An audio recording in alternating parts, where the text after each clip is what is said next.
जी हाँ, पंजाब एक ऐसा रीजन है जहाँ शायद बच्चे को बचपन से ही पैदा होने के बाद ये सिखा दिया जाता है कि बेटा आपने तो बड़े होके बाहर ही जाना है। अब बच्चा जब बड़ा होता है, वो बड़ा होता जाता है, उसके मन में यही है कि मैंने यहाँ करना ही क्या है? मुझे यहाँ काम करने की ज़रूरत ही नहीं है, मुझे तो बाहर जाना है। क्यों? क्योंकि मेरे आस-पड़ोस के सारे बच्चे बाहर चले गए हैं और वो डॉलर्स कमा रहे हैं या पाउंड कमा रहे हैं, व्हिचएवर। और मेरे सारे चाचा मामा के बच्चे भी बाहर हैं, वो सब सेटल हैं, वहाँ तो बहुत ही सुंदर दुनिया है, तो मुझे तो बाहर ही जाना है, मुझे यहाँ काम नहीं करना। अब इससे होता क्या है कि वो सारे बच्चे जिनको ये सिखाया जाता है कि आपने बाहर जाना है, वो यहाँ कोई काम ही नहीं करके राजी। फिर होता क्या है कि वो इस रास्ते पे चलते चलते उस सोसाइटी में पहुंच जाते हैं जो उनको पढ़ाई से भी दूर कर देती है।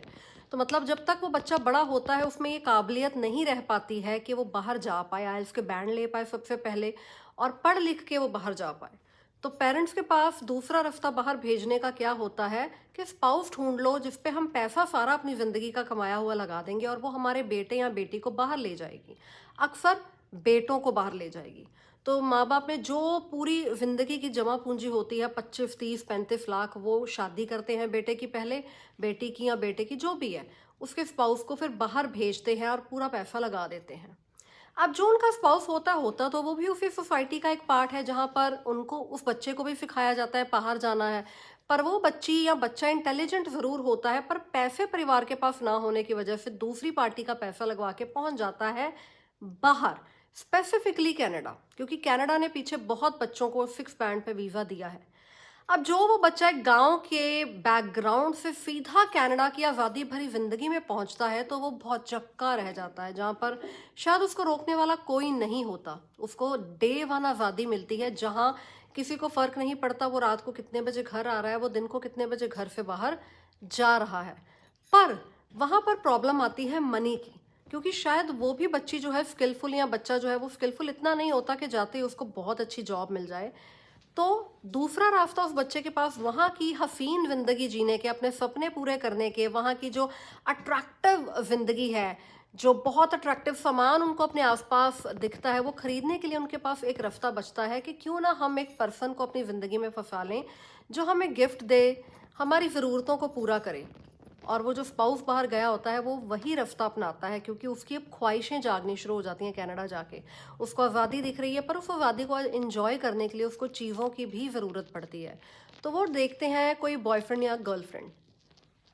वो बॉयफ्रेंड या गर्लफ्रेंड को जब ऐसी सिचुएशन में कोई लड़की मिलती है या लड़का मिलता है तो उस पर खूब पैसे लुटाते हैं, खूब गिफ्ट देते हैं, तो उनको वो बहुत अच्छा लगना शुरू हो जाता है कि यार ये तो बहुत ही अच्छा हो रहा है, एकदम आज़ादी, कोई पूछने वाला नहीं है, गिफ्ट भी मिल रहे हैं, ज़रूरतें भी पूरी हो रही हैं। I hope you are understanding the situation. और वो हर कॉम्प्रोमाइज़ पे भी उतर जाती है। मेजरली इस सिचुएशन में लड़कियां आती हैं, क्योंकि लड़कियों पर पैसे लगा के अपने बेटों को सेटल करने के लिए वो लड़कियों को बाहर भेजा गया है। तो लड़कियों को ये सारी सिचुएशन में ज़िंदगी बहुत अच्छी लगती है, और अब जो इंडिया में उनका पति बैठा है या पत्नी बैठी है, उनको वो चुभना शुरू हो जाता है कि भाई वो मुझे फैमिली दे ही क्या रही थी। वो एक बैकग्राउंड जो थी वो बहुत ही बैकवर्ड परिवार था, ज़रूर उसने मुझ पे पैसे लगा दिए, पर मुझे वो पर्सन पसंद ही नहीं है, क्योंकि वो रोज़ उसके इंटरेक्शन में इतनी आती नहीं है। सिर्फ 10 मिनट कॉल की, 15 मिनट कॉल की, और बाद में कह दिया कि मैं तो बहुत ज़्यादा बिजी हूँ। तो अब वो परिवार और वो लड़का जो इंडिया में बैठा है वो उसको खटकना शुरू हो जाते हैं।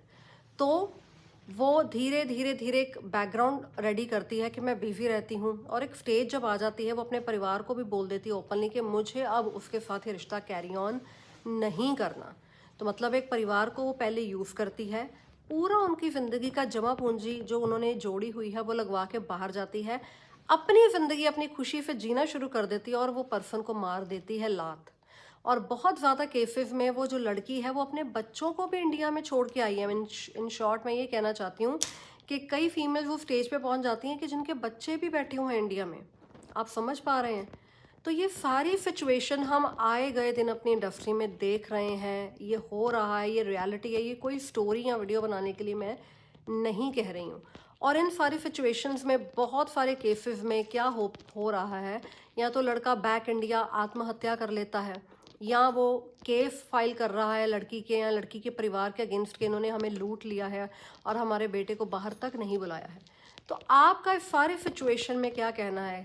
यहाँ लड़की गलत है, लड़का गलत है, या उनके परिवार गलत है जिन्होंने इस तरह से शादी रचाई और बेटा या बेटी को सेटल करने के लिए ये स्पाउस का खेल खेला? आप ज़रूर कमेंट करके बताइएगा कि आपके सिचुएशन में या आपकी सोसाइटी में आपने ऐसा कोई सीन देखा है या नहीं देखा है।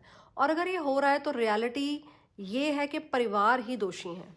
ज़रूर कमेंट करिएगा अगर आपको भी ऐसी कोई स्टोरी पता है। और ये सच में एक सच्चाई है पंजाब की।